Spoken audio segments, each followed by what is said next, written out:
Maintenant, je vais vous parler un peu du cycle d'action. Alors le cycle d'action, on appelle ça le PDCA. On le présente sous forme d'une roue. Et cette roue, qu'est-ce qu'elle dit? Elle dit Plan, Do, Check, Act. Et c'est la manière dont on gère en fait le déroulé des objectifs et la manière dont on les atteint. Donc la version française, c'est Plan, c'est préparer. D, Do, c'est dérouler, c'est faire. C, c'est contrôler que les objectifs ont été atteints. Et Act, c'est ancrer, c'est-à-dire que quand on a des choses qui marchent, on va essayer de les généraliser. Donc, par exemple, si vous avez une personne qui a trouvé une méthode qui permet d'économiser de l'argent, ce qu'on appelle une idée concrète de progrès, par exemple, dans certaines entreprises, quand ça marche, on vérifie que ça a marché, donc on contrôle que les objectifs sont bien atteints, et si ça marche bien, on généralise, c'est-à-dire qu'on va faire ça dans toute l'entreprise. Le PDCA, on peut aussi le mettre sous forme d'un tableau. Donc à la fin d'un compte-rendu de réunion, donc vous avez la liste des résultats, les actions et la validation des actions. Donc je reviendrai dessus dans le détail du compte-rendu. Alors pour finir sur les réunions, en fait je vous ai parlé en général des réunions de projet, mais on peut au moins en distinguer 4 types différents. Alors le premier type de réunion, c'est la réunion de travail. La réunion de travail, c'est une réunion dans laquelle on invite les membres de l'équipe projet qui sont des spécialistes du domaine. Il peut éventuellement y avoir un client sur ce sujet précis. Le but de cette réunion, c'est de travailler et de creuser des points. Les séquences, comme toute réunion, ordre du jour, traitement point par point, et on termine sur des objectifs pour la réunion suivante. Donc cette réunion technique est la seule de toutes ces réunions qui peut prendre plus d'1 heure. Parce que là, on a des problèmes à traiter, et c'est des problèmes qui parfois peuvent prendre du temps. Par contre, on va éviter d'inviter des gens auxquels on fera perdre du temps. Donc c'est typiquement une réunion pour des experts techniques et qui bossent vraiment sur un sujet. Donc là, on peut dépasser 1 heure. Deuxième type de réunion, ce qu'on appelle la réunion de chantier en projet. Alors qu'est-ce que c'est qu'une réunion de chantier? C'est une réunion où en fait on va faire le point sur l'avancement du projet. Et donc non seulement il y a l'équipe projet, mais il y a aussi les encadrants, ce qu'on appelle le comité de pilotage. Donc qui est composé par exemple de délégués de la direction de l'entreprise qui sont là pour suivre l'avancement du projet. Le but, c'est de dire voilà où on en est. Voilà quels sont les problèmes, est-ce qu'il y a des grandes décisions à prendre, et s'il y a des problèmes, c'est d'essayer de voir ce qu'on peut faire. Les séquences, comme dans toute réunion, ordre du jour, un certain nombre de présentations, éventuellement des questions. Il peut y avoir une délibération.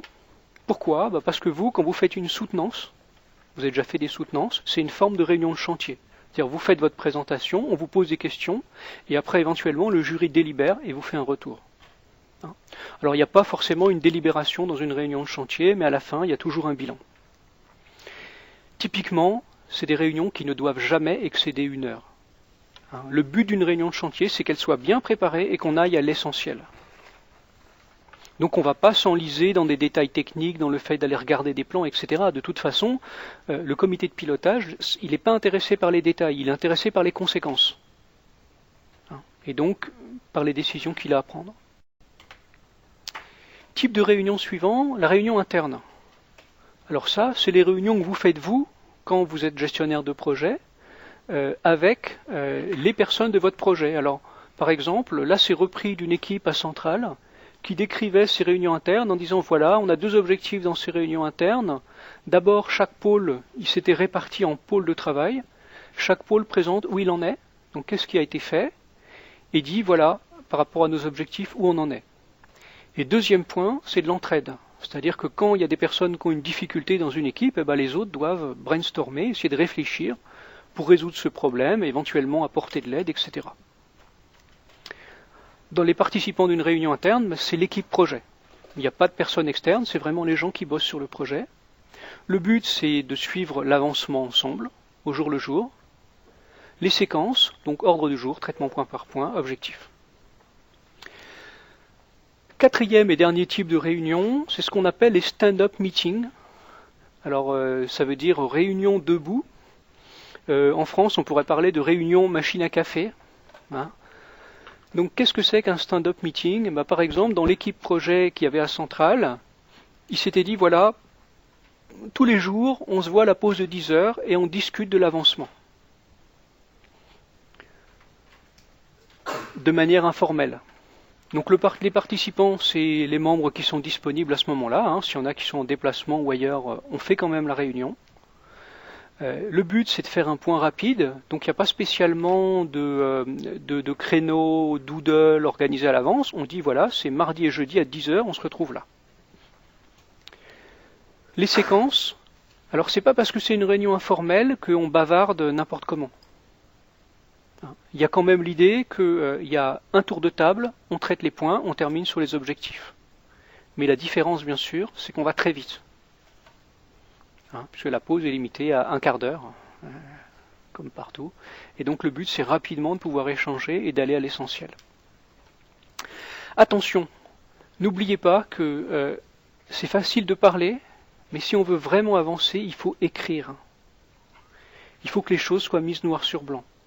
Donc toutes les réunions, même les stand-up meetings, donnent lieu à un compte-rendu. Ça peut être un tout petit compte-rendu. C'est pas la peine de faire un compte-rendu qui fait des kilomètres. Et je vous montrerai des outils pour faire rapidement des comptes-rendus.